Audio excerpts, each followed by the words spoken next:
kami dari kelompok 1. Saya Nurdin Siregar. Saya Putri Anggita Silaban.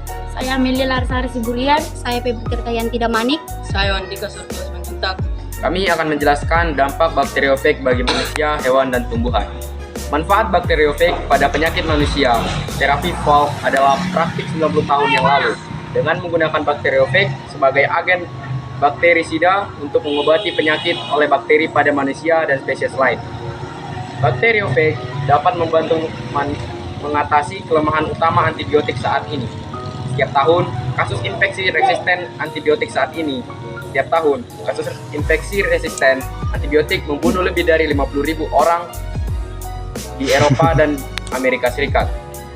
Sebuah studi yang dilakukan di Inggris menunjukkan bahwa infeksi dari bakteri memperkirakan dapat menyebabkan 10 juta kematian per tahun 2050, dan beberapa ahli menyebutkan sebagai perkiraan konservatif.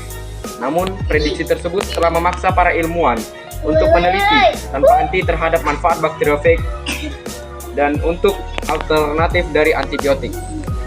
Ada beberapa keunggulan bakteriofag dalam melawan bakteri dibandingkan dengan antibiotik, seperti membunuh bakteri yang resisten terhadap antibiotik, dapat digunakan sendiri atau kombinasi dengan antibiotik, dapat memperbanyak diri sehingga hanya membutuhkan suatu dosis, tidak mengganggu bakteri baik dalam tubuh, mudah ditemukan dan alami, tidak berbahaya bagi tubuh manusia, tidak ada potensi untuk meracuni hewan, tumbuhan, dan lingkungan. Manfaat bakteriofag. Pelopor pertama pemanfaatan bakteriofag pada penyakit tanaman, Mehlman dan Hemstreet, yang pada tahun 1924 mengamati bahwa fitrat, cairan yang dikumpulkan dari penguraian kubis, menghambat pertumbuhan bakteri penyebab busuknya. Xanthomenas campestris PV campestris pada tahun 1925, Kotila dan Cons mendemonstrasikan bahwa bakteriofag yang diisolasi dari tanah menekan pertumbuhan Pectobacterium corotophorum subabstrospecticum, agen penyebab bakteri kaki hitam pada kentang.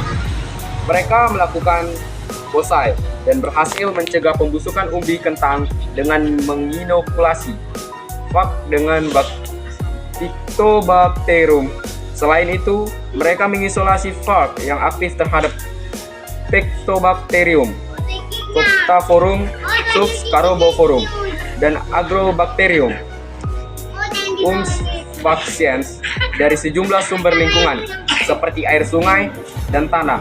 Beberapa pencobaan juga dilakukan menggunakan fag khusus untuk Rhizostonia solanacearum, di mana suspensi fag diterapkan pada tanah di sekitar tanaman tomat sebelum dan sesudah inokulasi dengan bakteri patogen layu, dan terbukti dapat mempertahankan tanaman tomat dari penyakit layu akibat bakteri Rhizostonia solanacearum.